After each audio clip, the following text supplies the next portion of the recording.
चलिए बच्चों, मैं आपका अपना टीचर गुलशेर गौड आज आपके लिए हिंदी भाषा का विकास टॉपिक लेके आया हूँ।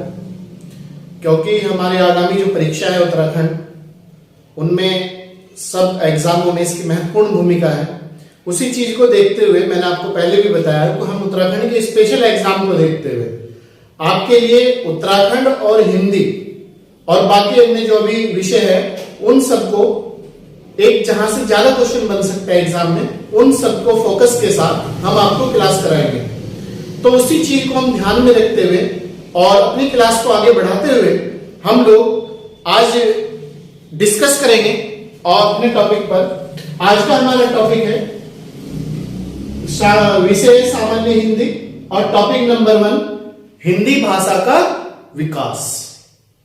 तो आज हिंदी के आपको 2 टॉपिक मिलेंगे, टॉपिक 1 और टॉपिक 2। पहला जो टॉपिक है हमारा वो हिंदी भाषा का विकास से संबंधित है। हिंदी का जन्म कैसे हुआ, हिंदी का एस्टेब्लिशमेंट कैसे हुआ, कैसे कैसे एक हिंदी भाषा बनी है, संस्कृत से पाली है, वो सब चीजें और कहां कहां तक हम पहुंचे।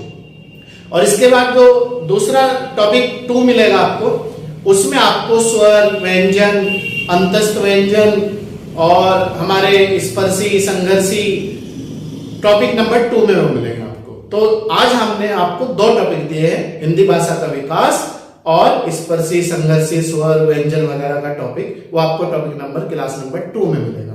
तो देखिए आगे बढ़ाते हैं अपने टॉपिक को। आप याद रखना कि जो हमारी ये है हिंदी, एक क्वेश्चन आता है हिंदी, आपको पता होना चाहिए कि हिंदी भाषा का जो जन्म है, हिंदी भाषा का जो जन्म है वो लगभग 1000 ईस्वी के आसपास माना जाता है। 1000 ईस्वी के आसपास हिंदी भाषा का जन्म माना जाता है। तो आप याद रखना चाहिए। और एक इसके बाद पॉइंट बनता है हमारे एग्जाम में, हिंदी जो है वो किस तरह की भाषा है, तो वो आपकी इसकी लिपि है जो वो आपकी देवनागरी लिपि है। हिंदी भाषा की जो लिपि है वो आपकी देवनागरी लिपि है।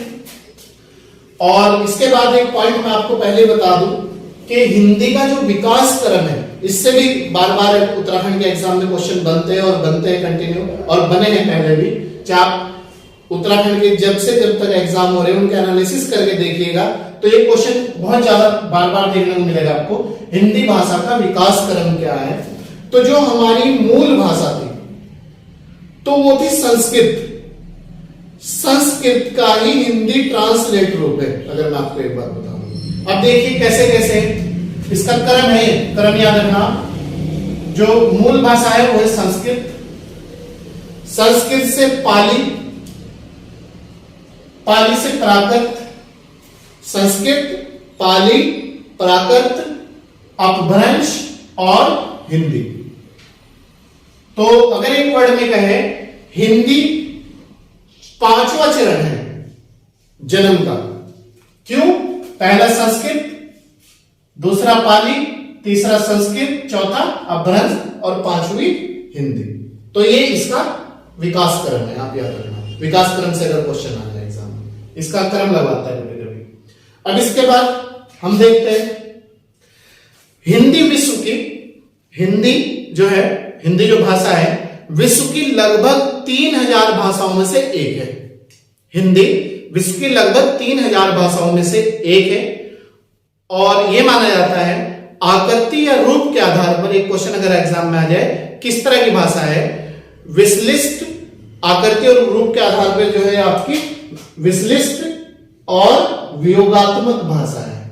तो आप याद रखना, आकृति और रूप के आधार पर हिंदी कैसी भाषा है? विश्लिष्ट और वियोगात्मक भाषा है। और कितनी भाषाओं में से एक भाषा मानी गई है हिंदी? लगभग विश्व की 3000 भाषाओं में से एक भाषा मानी गई है हिंदी। इसके बाद क्वेश्चन आता है हमारे एग्जाम में, हिंदी जो है, जो भारत में हिंदी बोली जाती है, वो किस परिवार की भाषा है? तो हिंदी जो है भारूपीय परिवार की भाषा है। आप याद रखना, हिंदी किस परिवार की भाषा है? हिंदी भारूपीय परिवार की भाषा है। ये लिखा हुआ भी मैंने, आप याद रखना, भारूपीय परिवार की भाषा है। अब इसके बाद दूसरा क्वेश्चन बनता है हमारे एग्जाम में कि जो हिंदी है उसके कितने भाषा परिवार हैं? तो हिंदी के हमारे कुल 4 भाषा परिवार है। उन 4 भाषा परिवार में से ही जो हिंदी है वो भारोपीय परिवार की भाषा है। अब वो कौन कौन से भाषा परिवार है, आप एक बार मेरे साथ नजर मार लेंगे। एक तो है भारोपीय परिवार, भारोपीय परिवार अभी बताया मैंने। एक है द्रविड़ भाषा परिवार, एक है ऑस्ट्रिक भाषा परिवार, और एक है आपका चीनी या तिब्बती भाषा परिवार। तो आप मेरे साथ एक बार एनालिसिस करें। भारोपीय परिवार, दूसरा है आपका द्रविड़ भाषा परिवार, तीसरा है आपका ऑस्ट्रिक भाषा परिवार, चौथा है आपका चीनी या तिब्बती। दोनों का आंसर एक ही रहता है, दोनों एक ही बात है, भाषा परिवार। और जो भारत में हिंदी भाषा बोली जा रही है वो किस भाषा परिवार की भाषा है, वह है आपकी भारोपीय परिवार। सबसे अधिक जो बोलने वालों की संख्या है वो भारोपीय परिवार से है। क्लियर है यहां तक के? इसके बाद हमने जो भारतीय आर्य भाषा है, जो प्राचीन काल की भाषा थी हमारी भारतीय आर्य भाषा, उसे हमने 3 भागों में बांटा है। पूरे एक सीक्वेंस से आपको मैंने हिंदी समझाई है और पढ़ाऊंगा आपको। कोई भी आपको आने वाले एग्जाम में कोई भी समस्या नहीं आएगी, और चाहे तो आप इसके जो उत्तराखंड के एग्जाम हो रखे वो उठा के देखिएगा, यहां से क्वेश्चन हर बार एग्जाम में मिलता है। तो भारतीय आर्य भाषा को कितने कालों में बांटा गया है? 3। अब वो कौन कौन से काल है आप एक बार देख लें। प्राचीन भारतीय आर्य भाषा, प्राचीन भारतीय आर्य भाषा, इसका जो समय है 1500 ईस्वी से 1500 ईसा पूर्व से 500 ईसा पूर्व। प्राचीन भारतीय आर्य भाषा का जो समय है हमारे विद्वानों ने जो बताया है, हिंदी वेत्ताओं ने वो बताया है 1500 ईसा पूर्व से 500 ईसा पूर्व। अब दूसरा पॉइंट इसी से बनता है कि जो प्राचीन भारतीय आर्य भाषा थी इसमें किस चीज का विकास हुआ, क्या डेवलपमेंट हुआ, क्या चीजें देखी गई, क्या नहीं। तो इसमें आपका वैदिक संस्कृत और आपका लौकिक संस्कृत।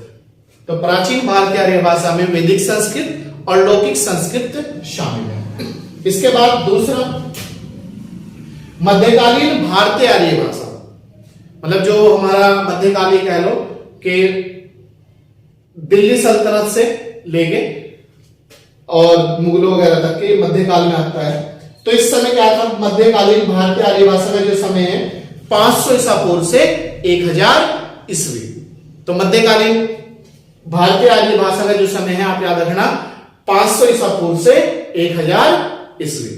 तो इसमें क्या हुआ, ये लिखा हुआ देखो, आप एक बार देखो, पाली, प्राकृत और अपभ्रंश भाषा शामिल है। मध्यकाल में पाली, प्राकृत और अपभ्रंश भाषा को शामिल किया गया है, क्योंकि उस समय जो काम वगैरह होता था वो इन भाषाओं में होता था। आधुनिक भारतीय आर्य भाषा, इसका समय जो है 1000 ईस्वी से 1000 ईस्वी से वर्तमान तक माना गया है।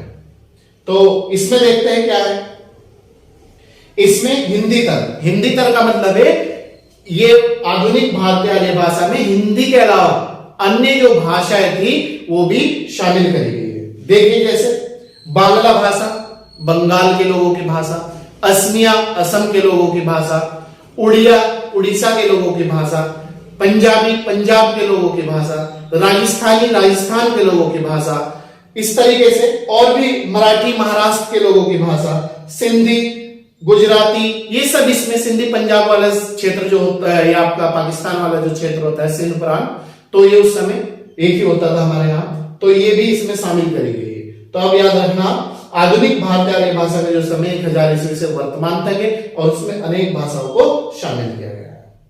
इसके बाद दूसरा पॉइंट आता है हमारा, नोट कर पाया हूं मैंने, वैदिक साहित्य या धार्मिक साहित्य का जो समय है, हमारे जो वैदिक साहित्य लिखे गए और जो धार्मिक साहित्य थे तो उसका जो समय माना गया है 1500 ईसा पूर्व से 1000 ईसा पूर्व तक। तो अब देखना वैदिक साहित्यों की अगर संख्या पूछ ले हमारे 4 है, ऋग्वेद, सामवेद, यजुर्वेद और अथर्ववेद। तो वैदिक साहित्यों की संख्या कितनी है, जो हमारे वेद है उनकी संख्या 4 है। ये संस्कृत भाषा में लिखे गए थे, ऋग्वेद, सामवेद, यजुर्वेद और अथर्ववेद। आप ध्यान रखना अगर सबसे प्राचीन वेद पूछे तो आपका ऋग्वेद है और इसकी जो भाषा है इन वेदों की वो थी आपकी संस्कृत। इसके बाद धार्मिक साहित्यों की संख्या 3 है, वो आपका हो जाएंगे धार्मिक साहित्य, शतपथ ब्राह्मण, अरण्यक और उपनिषद। तो धार्मिक साहित्य कितने हैं? 3, शतपथ ब्राह्मण, अरण्यक और उपनिषद, ये आपके धार्मिक साहित्य है। तो इनकी भाषा आपको याद रखना है। धार्मिक साहित्य कौन कौन से? ये है आपके। इसके बाद हम आगे बढ़ाते हैं। देखिए लौकिक साहित्य या गैर धार्मिक साहित्य। तो लौकिक साहित्य का जो समय माना गया है हमारी हिंदी भाषा में वो 1000 से 500 ईसा पूर्व माना गया है। लौकिक साहित्य का जो समय है 1000 से 500 ईसा पूर्व माना गया है। और सबसे पहला जो लौकिक साहित्य था वो एक हमारे राइटर थे या कवि थे यास्क, उनके द्वारा लिखित था निरुक्त। तो हमारा सबसे पहला जो लौकिक साहित्य था वो यास्क द्वारा निरुक्त था। तो आप याद रखना, ये लिखवा भी दिया मैंने आपको, आप चाहे तो नोट्स में बढ़ा सकते हो। सबसे पहला जो लौकिक साहित्य था वो यास्क का निरुक्त था। तो इसी समय पाणिनि द्वारा अष्टाध्यायी जो पुस्तक है, अष्टाध्यायी पुस्तक है, उसकी रचना की गई थी। और जो हमारी अष्टाध्यायी पुस्तक है वो व्याकरण भाषा की प्रथम पुस्तक मानी जाती है। इसकी रचना किसने की थी? पाणिनि ने की। राइटर है पाणिनि और पुस्तक है अष्टाध्यायी। आप याद रखेंगे, ये लिखा हुआ राइटर है पाणिनि और रचित पुस्तक है अष्टाध्यायी और संस्कृत भाषा व्याकरण की ये पहली पुस्तक है। इसके बाद दूसरा पॉइंट आता है हमारा मध्यकालीन भारतीय आर्य भाषा। क्योंकि मैंने आपको ये 3 भाषाओं में अभी यहां डिवाइड किया था, प्राचीन भारतीय आर्य भाषा, मध्यकालीन और आधुनिक। तो हम इस पे आते हैं मध्यकालीन भारतीय आर्य भाषा। इसका जो समय माना गया है वो 500 ईसा पूर्व से 1000 ईस्वी माना गया है। 500 ईसा पूर्व से 1000 ईस्वी। और इसे जो है हमने 3 भागों में डिवाइड किया है। मध्यकालीन भारतीय आर्य भाषा को हमने 3 भागों में डिवाइड किया है। वो भाग देख लीजिएगा आप कौन कौन से हैं। पाली भाषा, प्राकृत भाषा और अपभ्रंश भाषा। पाली, प्राकृत, अपभ्रंश भाषा। पाली का जो संबंध है वो बौद्ध धर्म से है और प्राकृत का जो संबंध है वो जैन धर्म से है। अब देखिए एक क्वेश्चन आता है एग्जाम में कि भारत की प्रथम देश भाषा कौन सी है? तो भारत की प्रथम जो देश भाषा है वो पाली है। आप याद रखना, भारत की प्रथम देश भाषा कौन सी है? पाली। तो भारत की पहली देश भाषा कौन सी है? पाली। अब इसे आगे बढ़ाते हुए जो बौद्ध धर्म के संस्थापक थे महावीर स्वामी महात्मा बुद्ध जी थे, उन्होंने अपने बौद्ध धर्म के प्रचार और प्रसार के लिए पाली भाषा का प्रयोग किया था। अगर क्वेश्चन एग्जाम में आ जाए, रीजन क्या था पाली भाषा का प्रयोग करने का? कि पाली भाषा इसलिए प्रयोग की गई थी क्योंकि उस समय जो आम जनमानस की भाषा थी वो पाली थी और पाली जो लैंग्वेज थी उसे आम जनता उस समय समझती थी और आम जनता समझती थी। तो यही कारण था कि बौद्ध धर्म जो था वो भारत और भारत के आसपास जो देशों में था बड़े पैमाने पर उसका प्रचार और प्रसार और फैलाव हुआ। बड़ी संख्या में लोग बौद्ध धर्म में शामिल हुए क्योंकि जो भाषा थी वही आम लोगों की भाषा थी। तो इसीलिए आप याद रखना, भारत की प्रथम देश भाषा पाली और महात्मा बुद्ध ने अपने उपदेशों में किस भाषा का प्रयोग किया था? पाली भाषा का प्रयोग। वो मैंने आपको समझा दिया क्यों किया था, क्योंकि उस समय आम जनता की जो भाषा थी वो थी पाली। ये आम जनता की भाषा और आम जनता से समझ सकती थी। दूसरी प्राकृत भाषा। प्राकृत जो है वो संस्कृत भाषा है। प्राकृत जो है वो आपकी संस्कृत भाषा है और इसके अंतर्गत जैन साहित्य शामिल किए जाते हैं। जैन साहित्य जो लिखे गए वो आपकी प्राकृत भाषा में लिखे गए थे। इसीलिए मैं आपको बता दूं, महावीर जो स्वामी थे जैन धर्म के 24वें तीर्थंकर कह लो या जैन धर्म के 24वें और अंतिम गुरु कह लो, आंसर दोनों एक ही रहेंगे। इन्होंने अपने जैन धर्म के प्रचार और प्रसार के लिए प्राकृत भाषा का प्रयोग किया था और यही कारण था कि बौद्ध धर्म की तुलना में जैन धर्म का विस्तार कम हुआ क्योंकि आम जो जनता थी, जो आम जनमानस थी, वो इस भाषा को नहीं समझ पाते थे। तो यही कारण है। तो महावीर स्वामी ने अपने उसमें किस भाषा का प्रयोग किया, और जैन साहित्य में कौन सी भाषा है आपकी, प्राकृत। महावीर स्वामी जैन धर्म के 24वें गुरु थे, अंतिम गुरु थे, तीर्थंकर थे, सब आंसर वही है। इसके बाद हमारी अपभ्रंश भाषा आ जाती है, ये वाली। इसमें साहित्य का आरंभ, अपभ्रंश भाषा में जो साहित्य की शुरुआत हुई वो 8वीं सदी से 13वीं सदी के मध्य हुई और जारी रहा 13वीं सदी तक। मतलब 8वीं सदी से लेकर 13वीं सदी तक ये जारी रहा। लिखना इसका मतलब। इसके बाद मैंने आपको एक नोट डलवाया हो, अपभ्रंश भाषा के प्रमुख रचनाकार जो थे, अगर क्वेश्चन आपके एग्जाम में आ जाए, वो थे स्वयंभू। अपभ्रंश भाषा के प्रमुख रचनाकार और प्रमुख जो योगदान था वो था स्वयंभू का, और इन्हें ही स्वयंभू को अपभ्रंश भाषा का वाल्मीकि कहा जाता है। जिस तरीके से रामायण लिखने में वाल्मीकि जी का प्रमुख योगदान है, उसी तरीके से अपभ्रंश भाषा को बढ़ाने में, आगे बढ़ाने में और उच्च सीमा तक और सर्वोच्च ले जाने में आपका स्वयंभू जी का प्रमुख योगदान है। क्लियर पॉइंट याद है।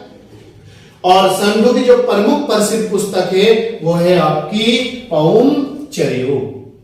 तो आप ध्यान रखेंगे, स्वयंभू जी की प्रमुख पुस्तक पौमचर्यो है, कई बार एग्जाम में आ रही है। इसके बाद हमारा आधुनिक भारतीय आर्य भाषा है, टॉपिक नंबर 3। तो आधुनिक भारतीय आर्य भाषा जो है वो आपकी प्राचीन हिंदी, मध्यकालीन हिंदी और आधुनिक हिंदी। देखो, प्राचीन हिंदी का जो समय है आधुनिक भारतीय आर्य भाषा में 1000 ईस्वी से 1400 ईस्वी तक। इसी तरीके से मध्यकालीन हिंदी का जो समय है 1400 ईस्वी से 1850 ईस्वी तक। इसी तरीके से आधुनिक या वर्तमान कह लो, आधुनिक या वर्तमान हिंदी का जो समय है 1850 ईस्वी से वर्तमान तक माना गया है। अब नोट में हिंदी साहित्य का पहला काल क्वेश्चन आता है, किसे कहा जाता है? तो हिंदी साहित्य का जो पहला काल कहा जाता है वो है आदिकाल को कहा जाता है। आदिकाल ये लिखा हुआ देखो, क्लियर। और इसका जो समय माना जाता है आदिकाल का 10 से 14वीं सदी तक, 10वीं सदी से 14वीं सदी तक।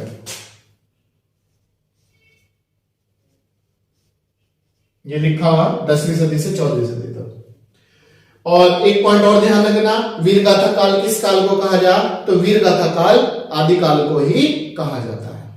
आप यकीन मानिए, मैं आपको बार बार ये कह रहा हूं कि अगर आप हमारी क्लास के अकॉर्डिंग पढ़ते हो तो आपका हिंदी का कोई भी क्वेश्चन एग्जाम में नहीं छूटेगा। आप इस चीज को एक फील भी करिएगा और आप पेपरों का एनालिसिस भी करिएगा कि आपको जो पढ़ाया जा रहा है उसके अकॉर्डिंग पढ़ाया जा रहा है या नहीं पढ़ाया जा रहा है। देखिएगा, आदिकाल को वीरगाथा काल कहा जाता है। इसकी दूसरी विशेषता क्या है?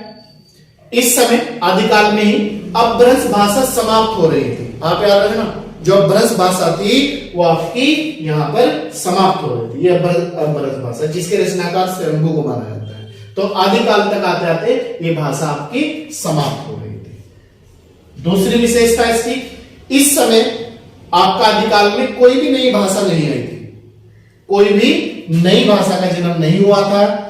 और इस समय तीसरा पॉइंट आपको मैंने लिखवाया हो, क्योंकि जब कोई नई भाषा नहीं थी तो इसका मतलब है कि जो उस समय भाषा थी उन्हें मिला जुला के ही बोला जाता होगा, तो सभी भाषाओं को मिलाकर बोला जाता था। तो आप याद रखना, जो आपका आदिकाल है उसकी एक तो विशेषता यह है कि इसमें अपभ्रंश भाषा समाप्त हो रही थी, कोई नई भाषा का जन्म नहीं हुआ था और सभी भाषाओं को मिलाकर बोला जाता था। चौथा पॉइंट है आपका, इसी समय पृथ्वीराज रासो ने अपनी पुस्तक की रचना की थी। उस पुस्तक का नाम है चंद बरदाई। बार बार एग्जाम में पूछा जाता है कि चंद बरदाई पुस्तक की रचना किसने की थी? तो पृथ्वीराज रासो ने की थी। और किस काल में की थी? आदिकाल में की थी। आप ध्यान रखना। तो ये जो है, क्योंकि इस समय कोई भाषा तो है नहीं थी, मिला जुला रूप था भाषाओं का, तो ये षट भाषा में लिखी गई थी। तो पृथ्वीराज रासो जो वो है आपके राइटर, उन्होंने इन्होंने चंद्रबरदाई जो पुस्तक लिखी थी वो शट भाषा में लिखी थी। वो शट भाषा देख लीजिए, उसमें कौन कौन सी बोली शामिल थी। एक तो थी आपकी अवधी, एक थी आपकी राजस्थानी, अवधी राजस्थानी, खड़ी बोली, मैथिली, अवध। तो आपकी अवधी भाषा, राजस्थानी, खड़ी बोली, मैथिली, अवध, इन्हें मिला के शट भाषा कहा जाता था। अगर क्वेश्चन आ जाए शट भाषा में कौन था कौन नहीं था, या शट भाषा में कौन सी पुस्तक लिखी गई, पृथ्वीराज रासो ने लिखी थी चंद्रबरदाई पुस्तक, ओके। और आदिकाल में लिखी थी, क्योंकि आदिकाल की अपनी कोई भाषा नहीं थी। इसके बाद नोट है, आदिकाल हिंदी में, आदिकाल में कालीन जो हिंदी है उसमें एक राइटर हुए हमारे सरहपा। सरहपा ने अपनी जो रचना लिखी थी उसमें अपभ्रंश और खड़ी बोली का प्रयोग किया गया है। तो याद रखना, आदिकालीन हिंदी में सरहपा ने जो अपनी रचनाएं लिखी थी उन रचनाओं में अपभ्रंश भाषा और खड़ी बोली का प्रयोग किया गया है। क्लियर है यहां तक के पॉइंट। इसके बाद हमारा नेक्स्ट पॉइंट आ जाता है, आदिकाल के कवि विद्यापति थे। आदिकाल में जो प्रमुख कवि हुए विद्यापति जी हुए। तो इन्होंने तो पुस्तक लिखी थी, लिखी तो इन्होंने 3, देख लीजिए कौन कौन सी है। एक तो लिखी थी इन्होंने कीर्तिलता और एक लिखी थी कीर्ति पताका। तो कीर्तिलता और कीर्ति पताका जो पुस्तक है वो विद्यापति जी की है। अगर पूछ ले तो इन्होंने अवध भाषा में लिखी थी, अवध भाषा, अवध भाषा। कीर्तिलता और कीर्ति पताका जो पुस्तक है विद्यापति की है, अवध भाषा में लिखी गई। एक इनकी पुस्तक थी पदा बोली। पदा जो बोली थी वो मैथिली भाषा में लिखी गई थी, ये रखना है मैथिली भाषा, ठीक है। और इसी समय जो हमारे प्रमुख एक कवि हुए हैं और फेमस है हर जगह और हर तरीके से फेमस है, और उनकी रचनाएं, पुस्तक, सब कुछ पूछा जाता है। आने वाले समय में मैं आपको नेक्स्ट क्लास में इस चीज पे बताऊंगा। अमीर खुसरो जी, अमीर खुसरो ने अपनी सभी जो रचनाएं लिखी थी वो आपकी ब्रज भाषा और खड़ी बोली। तो याद रखना, अमीर खुसरो जो थे ब्रज भाषा के कवि थे और खड़ी बोली के कवि थे, और इन्होंने अपनी जितनी भी रचनाएं लिखी वो ब्रज भाषा और खड़ी बोली में लिखी। इसके बाद हमारा नेक्स्ट काल आ जाता है भक्ति काल। भक्ति काल, भक्ति काल को पूर्व मध्य काल भी कहते हैं। ये जो आपका ये था मध्यकाल, इससे पहला काल, मतलब ये है प्राचीन काल और मध्य काल के बीच का काल कह रहा हूं, तो इसे भक्ति काल को पूर्व मध्य काल भी कहते हैं। तो इस समय क्या था, इसकी एक विशेषता थी भक्ति काल के, अवधी भाषा का विकास बड़ी तेजी के साथ हुआ इसमें भक्ति काल में। अगर क्वेश्चन आपको एग्जाम में रहे कि अवधी भाषा का विकास किस काल में हुआ है, तो अवधी भाषा का जो विकास हुआ वो आपका भक्ति काल में हुआ है, ठीक है। दूसरा, तुलसीदास जी ने रामचरितमानस पुस्तक लिखी थी। तो क्वेश्चन ये आता है रामचरितमानस पुस्तक किसकी, तो तुलसीदास जी के, और किस भाषा में लिखी गई, किस काल में लिखी गई, भक्ति काल में, और उसकी जो भाषा थी वो थी आपकी अवधी भाषा। क्योंकि मैंने अभी आपको बताया कि भक्ति काल में अवधी भाषा का विकास या अवधी भाषा का जन्म हो चुका था। तो जाहिर सी बात है इस समय जो भी राइटर या कवि या पत्रकार वगैरह जो भी कुछ संपादक वगैरह रहे हो या लिखने वाले रहे हो या दरबार में रहे हो लिखने वाले लोग, तो अवधी भाषा में ही लिखेगा सब कुछ।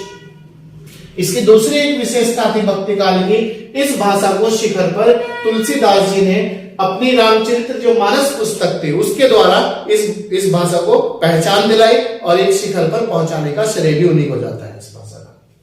नेक्स्ट तीसरा चौथा पॉइंट जो है, अवधी भाषा को साहित्य भाषा के रूप में पहचान दिलाने का श्रेय, याद रखना, अवधी जो भाषा थी उसे साहित्य भाषा के रूप में, मतलब साहित्यों की जो भाषा, साहित्य जो लिखे गए इस समय अवधी भाषा में, उन्हें पहचान दिलाने का जो श्रेय है वो आपका आ जाता है सूफी कवि और प्रेम मार्गी कवि। सूफी कवि और प्रेम मार्गी कवियों को जाता है। और इसमें सूफी जो कवि थे और उनकी रचना देखो कौन कौन सी है। एक तो मलिक मोहम्मद जैसी, इनकी रचना थी पद्मावत, कुतुबन, मरगावती, ये आपके सूफी कवि है सब। मंझन, मधुमालती, आलम, माधवानंद और कामत कला। तो ये भी क्वेश्चन एग्जाम में रहता है बार बार, उत्तराखंड में कई बार क्वेश्चन पूछ लिया एग्जाम में। तो ये आपके सूफी कवि थे और अवधी भाषा को सूफियों ने और प्रेम मार्गी कवियों ने एक शिखर पर पहुंचाया और साहित्य की जो भाषा थी वो इन्हीं के माध्यम से आगे बढ़ी। नोट है, सूफी काल में ब्रज भाषा का विकास हुआ। तो आप याद रखना, सूफी जो काल था वो हमारा, उसमें ब्रज भाषा का विकास हुआ। ब्रज भाषा नोट में डाल रखा, आप लिख लेंगे, नोट कर लेंगे रजिस्टर में। दूसरा नोट है, ब्रज भाषा के जो प्रमुख व्यक्ति थे, जो कृष्ण के भक्त थे, जो कृष्ण जी को मानते थे, वो थे आपके, एक तो थी मीराबाई, एक थे आपका रस खान और एक थे आपका सूरदास। तो ब्रज भाषा के जो प्रमुख कवि थे, कृष्ण भक्ति के कवि थे, जो प्रमुख थे मीराबाई, रस खान और सूरदास। बाकी अन्य भी लोग थे, लेकिन ये ज्यादा कृष्ण जी के करीब थे और ज्यादा इनके अटैच में रहते थे। अब इसके बाद हमारा दूसरा पॉइंट आता है रीतिकाल। तो रीतिकाल में क्या था, अवधी भाषा समाप्त हो रही थी या अवधी भाषा का पतन हो गया था और ब्रज भाषा का विकास हो गया था। तो इसका तो यहां पतन हो गया, ये तो समाप्त हो गई रीतिकाल तक आते आते, अवधी भाषा का पतन, और यहां जो भाषा का जन्म हुआ वो आपका ब्रज भाषा का जन्म हुआ, क्योंकि जो कृष्ण भक्ति है, जो कृष्ण जी का समय है, वो आपका ब्रज काल रहा है। तो इसीलिए यहां पर ब्रज भाषा का विकास हुआ है। इसके बाद हमारा नेक्स्ट वो आ जाता है आधुनिक काल में।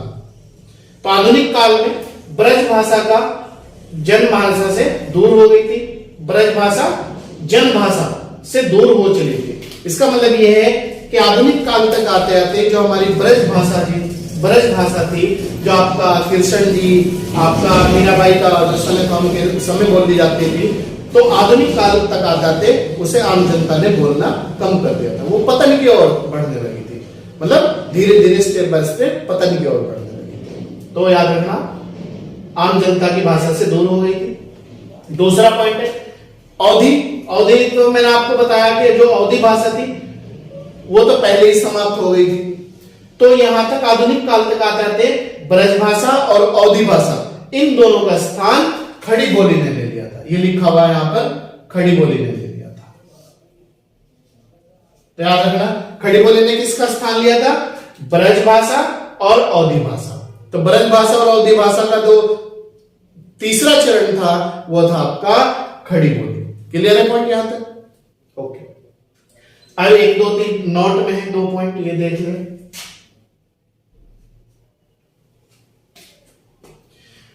प्रतिवर्ष हिंदी को बढ़ाने के लिए और हिंदी को एक पहचान दिलाने के लिए 14 सितंबर को हिंदी दिवस के रूप में मनाया जाता है हमारा। ये याद रखना, 14 सितंबर को हिंदी दिवस के रूप में मनाया जाता है। और हिंदी के अंतर्गत 5 उपभाषाएं है। आप ये भी याद रखेंगे कि हिंदी के अंतर्गत कितनी उपभाषाएं आती है, तो 5 अगर क्वेश्चन आ जाए। और जो बोलियां है हिंदी के अंतर्गत वो 18 बोलियां है। इन उपभाषाओं में, मतलब जैसे हमारे बॉडी है, पूरी बॉडी है, तो इसके हमने 5 भाग कर लिए। तो इसका मतलब है हिंदी के अंतर्गत 5 उपभाषा है, तो बॉडी के 5 भाग है और इसके अंतर्गत फिर अनेक पार्ट है, तो वो 18 बोलियां है। फिर उनमें जैसे देख लो 5 उपभाषा कौन कौन सी है। एक तो हमारी पहाड़ी हिंदी है, उसमें गढ़वाली, कुमाऊनी, ये वाली हमारी बेल्ट वगैरह उत्तराखंड वगैरह की इसमें शामिल की है। दूसरा आपका पश्चिमी हिंदी है, ये मैं आपको 18 बोलियां लिखाऊंगा, फिर इन्हीं में वो 18 बोलियां शामिल होती है, ठीक है। इसके बाद बिहारी हिंदी है, फिर राजस्थानी हिंदी है, फिर आपकी पूर्वी हिंदी है। तो ये वो 5 उपभाषा है। अगर क्वेश्चन एग्जाम में आ जाए कि कौन सी उपभाषा नहीं है, तो आप याद रखना, पहाड़ी हिंदी, पश्चिमी हिंदी, पूर्वी हिंदी, आपकी राजस्थानी हिंदी और आपकी बिहारी हिंदी। ये 5 उपभाषा है और इनकी 18 बोलियां हैं। वो बोलियां मैं आपको बाद में नेक्स्ट टॉपिक में लिखवा दूंगा। अब इसके बाद एक लास्ट पॉइंट है हमारा, हिंदी में जो प्रकाशित होने वाला पहला जो समाचार पत्र था वो उसका नाम था उदंत मार्तंड। हिंदी में प्रकाशित होने वाला पहला समाचार पत्र जो था उदंत मार्तंड था, और उसके जो संपादक थे वो थे पंडित जुगल किशोर। तो ये पूरा आज हमारा जो था हिंदी भाषा का विकास कैसे हुआ, कैसे कैसे आगे बढ़ी, कैसे स्टेप बाय स्टेप आगे बढ़ी, तो वो मैंने आपको पूरा एक टॉपिक के रूप में समझाया हूं। तो आज हमारे हिंदी में 2 टॉपिक हुए हैं, टॉपिक 1 क्लास 1 और टॉपिक 2 क्लास 2। तो आप इन्हें दोनों को मिला के आगे बढ़े। इसके बाद नेक्स्ट टॉपिक की क्लास में आपको नेक्स्ट टाइम लूंगा, नेक्स्ट क्लास में होगी, तब तक आप इंतजार करिएगा और इसे बेहतर प्रकार से आप एक बार पढ़िएगा और बार बार इसे देखिएगा।